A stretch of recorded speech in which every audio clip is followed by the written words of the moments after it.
Yes, you lot, hello and welcome back. So in this video, what I'm going to do is I'm going to break down a couple of things when it comes to building and creating your first Loom video, or maybe even your second or third, because I'm seeing a lot of errors and I've had a lot of requests for this video actually. So who is this video actually for? Now this video isn't just aimed at people who have never done a Loom before. This is aimed at people that have Looms, need to improve them, or maybe think this is already good, but they just should give this a watch anyway. Reason being, because you're going to be able to take away some of this knowledge, apply it into your own and make yours 10 times better. Now, the way that this video is going to be broken down is I'm going to split it into sections. I'm going to take you through a couple of things on my laptop. I'm going to show you how to draft and prep a Loom video, and I'm going to show you an actual example of one that I filmed today, and you guys can steal the information and add it onto yours. So hopefully, without further ado, you find this useful. Let's jump into things. Okay, so hopefully you guys can see my screen all okay, you can hear me and you can see me. So this is a very quick framework that I'd like to take a couple of you guys through, just so you can understand it and you've actually got something to visualize rather than me just talking to you, yapping at you and chatting at you. So like I said, this isn't just for setters, it's for closers, it's for agency owners, sales managers, whatever it may be. Anybody that is looking to apply for something, because 9 times out of 10, you're gonna have to fire across a Loom video.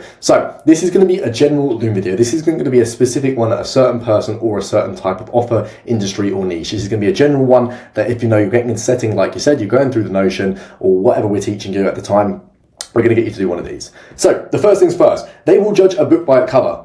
A book by its cover. A lot of the time you'll say people, you know, they don't do that, they don't do this. In the sales industry, in the info space, they do that. The first 3 seconds and the first appearance that they have of you will count massively. So one of the things that I'll say to a lot of people is shows how you carry yourself is one of the biggest things. You know, if you're carrying yourself, you know, very uptight, timid, nervous, how can you be confident in selling yourself? Or how will someone else be confident in taking you on if you can't even sell yourself as an appointment setter or as a closer, a sales manager? So even if you, for example, don't live up to it, you haven't got loads of experience, play into the character that you do. It gives them a real head on, you know, who they're going to be hiring, who they're bringing onto the team, and who are they exposing their offer to. So obviously an outbound message or, you know, a resume can't do any of that. This is what the Loom video is for. It's to break down, give them a real life, almost in-person, face-to-face interaction. They can hear you, they can see you, and they can see how you carry yourself more importantly. So the reality of it, I've reviewed probably hundreds, if not thousands of Looms, and I've seen the same mistakes over and over again, time and time again. So 2-3 years of watching them I've gone through now. And these are the same mistakes that I'm seeing setters, closers, setter managers all over again make. And it's the main things that are these. First one, appearance-wise, you know, a lot of people don't put in any effort. You know, at the end of the day, for example, sending outreach doesn't take effort, right? You know, you can sit in bed, you can do that. Recording a Loom video, you might do one a month maybe, or you might do a general one and not do any more. Put in maximum effort for that, you know. Not just, for example, you just rolling out of bed, messy hair, dirty t-shirt, scruffy hair, stuff around your face, you know, maybe looking like you need a shower. Make yourself look presentable, actually put in a bit of effort. Not a suit, just making sure, you know, you clean up after yourself, you look presentable, and someone's actually going to want to take on that person. Number 2, background lighting and audio. So I'm seeing so many people nowadays, you know, they're trying to fire through, for example, training, you know, getting their Loom videos done, but they're not taking into account or thinking about, you know, their Loom video. For example, is their background dark? Is there shadows? Is the audio muffled? Is it crisp? Is it sharp? You know, these are the little things that people always skip over, but it makes a huge impact on the video. You could be a great appointment setter, you could be a great closer, whatever it may be, and do a great Loom video, but if this isn't on point, you know, I could just click off it and go, yeah, but it's just, you know, not very clean. I didn't really like the vibe of it. It wasn't that great. So it matters massively. Next, no structure. So what a lot of people do is they'll create a Loom video and they'll create an amazing script using ChatGPT, or they'll create one off the top of their head, which might take them hours.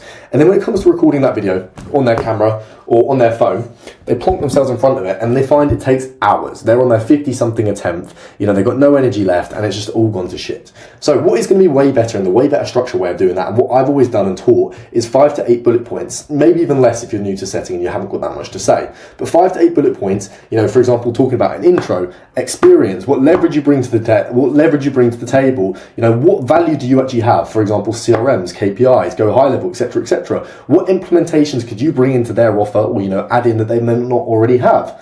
You know, how adaptable are you? What are your goals? Stuff like that is what people want to hear. Not just, for example, a script, hey, my name's Tom, I'm good at this, that, whatever.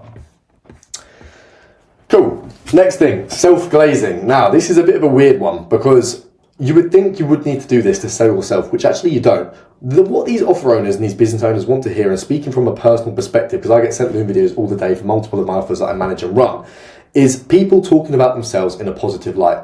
Don't talk about yourselves in a positive light. Talk about the results, the things that you bring to the table, what you've done, because that is going to put you in a positive light without you even realizing. So rather than saying, look, I'm the hungriest DM setter because of this, blah, blah, I don't care. What I would rather you say is, look, I've made a multi-four-figure investment into myself. That at 20 years old and alone, I feel like it speaks enough volume. But in addition to this, I'm surrounded by setters, closers, setter managers, agency owners. So I'm constantly adapting to my new surroundings, getting feedback, and constantly learning and proving to become the best setter that I can be for you as well as your offer.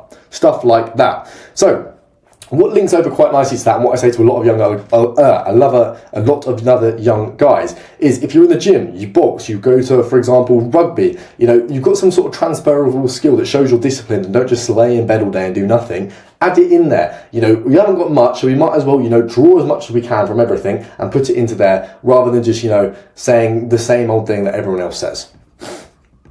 So, next thing, a huge one, conviction and tonality. Almost, I would say, probably 80% of the videos I watch, people don't sound confident in themselves, which, it might be the case. They've just got into setting, they're new to this, fair enough. But, if you're sounding like a robot, you have this monotone level of you speaking throughout the whole thing. There isn't, for example, any more pitches. You don't sound enthusiastic. You're just speaking like this. Hi, my name is Tom. I'm from Brighton. I'm an appointment setter. I've been appointment setting now for 3 months, and I've been with it just sounds boring. I'm falling asleep listening to that. You need some emphasis, some enthusiasm. I know it might be your 20th go, but you still need to be on the same, enthusiasm as your first go. Right, bullet point, camera, not a teleprompter. So, once again, what you'll see later on in the video is I wrote out these. These are a few examples of when I was drafting out my Loom video. What I did was literally gave a 1, maybe 2 word little sentence, or, for which one it was. So for example, number 1, intro. Number 2, experience. Number 3, leverage. And then off the top of my head, I would build a script in my head while I was saying that. And whether you need to cut your camera, you need to do it. Whether you're going to do it all in one take, it's absolutely fine. So making sure you're looking directly at the lens. You're not glancing off. What I see a lot of people do is they look over at their script, at their teleprompter, at, their bullet points. We don't want to be doing that. We want to be looking directly at the camera. It doesn't matter if, you don't stick 100% to the script or 100% to the bullet points. As long as it makes sense when you watch it back, it feels natural, you're having a real conversation, because that's what people are going to be looking for, then it's absolutely fine. So, what place setters actually inside? So, for example, if you want a basic framework, copy this one. If you're a bit more experienced, you can add stuff in or you can take stuff out, but I would use this as a basic one for now. So, your intro. This is building off the back of your, outreach message that you've already done. Your experience, if you've got it. If not, you can just talk about what relevant stuff that you've got. Is there anything that's sort of relevant to the offer, the niche that you're working in? What leverage have you got? So this might be the fact you made a multi-four-figure investment. Who are you surrounded by? Why do you need this to work? What commitments have you done? What sacrifices have you made to be here? Stuff like that. Systems, numbers, talking about CRMs, do you have experience using them? For example, you might have experience using Slack, go high level, Discord, blah, blah, blah. It might be relevant to that offer, add it in there. Guarantee. And I don't like to always add this in, but say, you're really eager and you're dying to get yourself an offer. Say, look, at the end of the day, I'm Tom. I'm going to be happy to outwork and put in more effort than any of the other 10 setters that you currently got in your offers, or you don't know how many they've got, just any other setters, or any of the setters you previously had. If you're not happy within a week, fire me. If I've made commission, don't even bother paying me. That's how confident I am that I'm going to outwork everybody and be the best setter that I can be for you and that offer. And then visions / goal wise. So what a lot of people do is they actually miss out, the goals. They talk about themselves all the time, but they don't talk about how this offer could progress in the future. And for a lot of people, and for a lot of offer owners especially, they'll train up a setter, they'll get them really good, and this setter will go, okay, I'm good at this now, I'm going to move on to something bigger, which is natural progression, right? It happens. You can't really do anything about it, but it's frustrating for that offer owner. So a better way of wording this, and a better way of putting it, whether or not you stick to it is completely up to you, is, hey, look, I would love to transition into head of the sales team later on throughout this offer. I want to be able to prove to you that I can do this and have, an army of setters working underneath me, or something along the lines of that. That would be a much better one than, hey, I'd like to be a setter and then progress on to closing, blah, blah, blah. It's boring. No relevance to that offer. No sort of links that offer owner can make. Obviously, leverage, we touched on this earlier. This is the strong stuff. Add this in. This is what a lot of people miss. Your community, your network, what sacrifices you made to be here, etc., etc. Systems and numbers. Like I said, offer owners at the end of the day, they're logical people. They don't care about, you glazing yourself and saying, I'm good at this, I'm good at that, and my teacher said I was great at this. No one cares. You want real life statistics, numbers, logistical data, things that you can do, skills that you've got. That is what you need to talk about. Yeah. Lastly, the guarantee. So you don't have to add this in here. If you're confident in yourself, then add it in here. Perfect, no worries. So it is the ultimate risk reversal. It proves to them that, they could potentially have you setting for free. Obviously, it's not going to be the case if you're bringing them results. But you could come in, do all this work, and they could go, oh, I'm not too sure still. If you're confident in yourself, do this. If not, not a problem. And lastly, like I said, the vision, add that in there. Make sure you've got some sort of goals, you've got some sort of idea of where the offer is going in the future, and that will basically make sense. So record it, send it, get it hired. Another thing that I'll say, and in addition to this, is make sure you get feedback on your Looms. I see so many people firing out Looms and say, hey, look, I've been using this for a month, can someone review it? And it is one of the worst Loom videos I've ever seen. Make sure you constantly get feedback. I still get feedback on mine. Everyone still gets feedback on theirs because there's always something that can be improved. No one's is ever quite perfect. It's just getting as close to perfect as we can. So hopefully that makes sense. In this next clip, guys, I'm going to show you now how to draft it, and I'm going to show you I'm going to show you lastly what an end result looks like when it comes to creating and putting together that Loom video. All right, now I want you guys to actually be able to visualize how you can draft out a Loom video in a couple of minutes or so. So let me give you a perfectly good example. And if you want, copy, do the exact same thing, whatever you want to do. So what we're going to do is we're going to use about 5 or 6 bullet points from an introduction all the way to an end. It's going to be maybe 1 to sort of 2 minutes in total. So put that at the time, 1 to 2 minutes.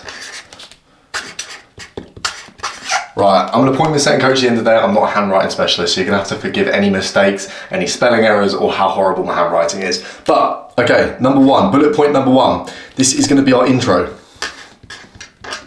So in this is obviously going to be an introduction to yourself, usually off the back of, a follow-up outreach that you've already sent. So for example, say you've sent your outreach, hey, have a look at this, or you need to see this, insert Loom video link, perfect. So that follows off the back of that. That we can say anywhere from 10 to sort of 15, maybe 20 seconds max. All right, number 2, experience is a massive thing at the end of the day, whether you put it or not. So we can jump straight into that. Some of you will have it, some of you won't. This, once again, I would say sort of 20 seconds / 15 seconds to sort of 30, 35 if you have experience and you're talking about that. Obviously making sure it's relevant to the offer and not just, hey, look, I've done this before and, let me use it. Cool. So next one is going to be leverage. Let's hope I spell that correctly. So when it comes to leverage, and when I'm talking about leverage, this could be, for example, okay, you've made an investment. How much was that investment? It could be a couple hundred, it could be a couple thousand. So talking about that, go into a bit of detail, that shows you're committed. Number 4. This is going to be sort of experience, real world experience, skills that you've got. Why are you valuable? Because like I said previously, a lot of mistakes that a lot of setters are making nowadays is they're talking about, how they're so great at this and how they're so great at that. Talk about real logistic things that business owners want to hear. For example, CRMs, hitting and exceeding KPIs. When you're talking about CRMs, can you mention any? For example, go high level, ManyChat, etc. These are the things that they want to be hearing, and if you're good at these, straight away they know, okay, that's going to eliminate some of the training process and the things that are going to take usually longer, that they would have to spend more time on training up incomplete or incompetent setters, whereas you're going to be perfect straight for this role. Okay, next, what do you bring to the table? How can you improve their offer anymore? So what implementations can you make?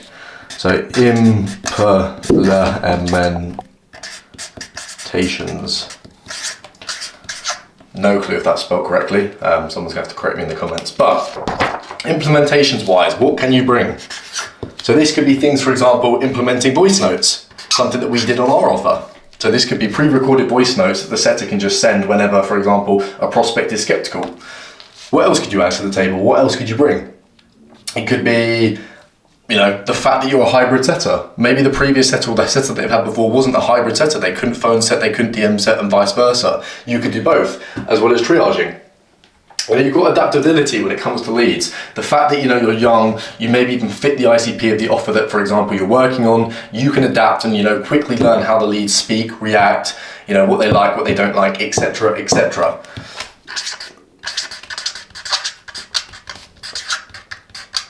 Cool.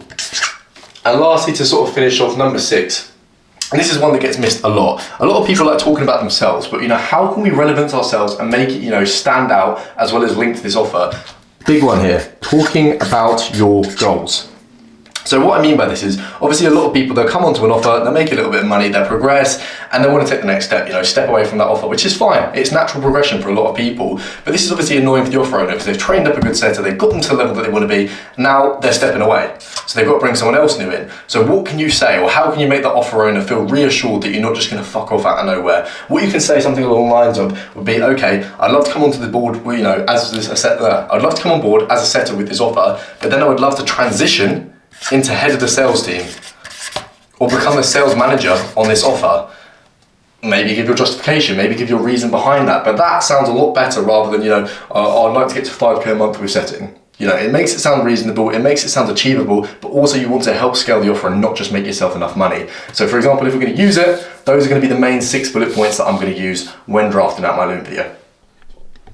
Yes, brother, what is good? I appreciate you taking the time to watch this video. I know you're a busy man, so I'll keep it short, sweet, and simple. My name's Tom, I'm 20 years old, I live in the south coast of England, and I've been in the sales industry for the last 3 years of my life. Now, the reason I've decided to reach out to you, and you in particularly, is because I've looked at your offer and I feel like it aligns perfectly with my goals, interests, and hobbies, and I know that's crucial when finding a 10 out of 10 setter that's going to help to propel your offer forward. So whether you've already got a setter, you don't have one at all, or maybe even you're doing the setting, I want you to hear me out because I think this is going to be pretty valuable for you and worth 30 seconds of your time. Like I previously mentioned, I've got nearly 3 years of sales experience, from car sales to door, so I know how to take rejection and I know what a tough crowd is like. But hopefully for this offer, I don't think it's going to be the case. Now, reason being that I'm going to be the perfect setter for this offer is because I've been in the gym now for the last 5 years of my life. I know what a hard workout is and I know what consistency is and getting people from point A to point B looks like. I've also grown up watching many of these influencers as well as these fitness YouTubers like yourself, and it's actually the reason why I decided to get into sales and motivated me from day one. Therefore meaning I know I've got some big boots to fulfill. And in addition to that, and something else I would like to mention is I've invested a multi-4-figure amount into learning setting and being the best setter that I can be day to day, constantly surrounding myself with other setters, closers, setter managers, as well as agency owners, proving to be the best of the best. Now, my goal for this offer isn't just to be any sort of setter, it's to be the one that clocks in every single day with a smile on their face, ready to put in the work, smash KPIs, exceed expectations, as well as just keeping the morale high. Now, given the way that your offer is set out, as well as my expertise when it comes to setting, I can quite confidently say I'll be able to double, if not triple, your cash collected simply through the DMs while prioritizing and managing your lead flow, meaning you can take care of the things that really matter, like the fulfillment and the content. And if you're worried about taking on a risk or you think this is going to be too much to handle, let me try for a week, and if you're not happy, don't pay me, just get rid of me. Boom, there you go guys. There is a pieced together full Loom video that I put together in probably about 15 minutes, but it also goes to show that you don't ever get it right first time either. That took me multiple attempts. I'm still not happy with it. I could probably do a lot better if I wanted to, but for the sake of this YouTube video and go and show not everything is perfect, we'll leave it at that. Hope this video was interesting. I'm going to start putting out a few more like this as well. If you're watching this on YouTube, then make sure you go and have a look through some of the other videos, or send me a DM on Instagram if you would like a little bit more information around this. And if you're lucky enough to be watching this through the Notion, hope this has helped you, being a bit of an update and in addition to what's already in there, and hopefully give you a bit more clarification and context on what you need to do and how you can build a 10 out of 10 Loom video. Take care guys, see you in the next one.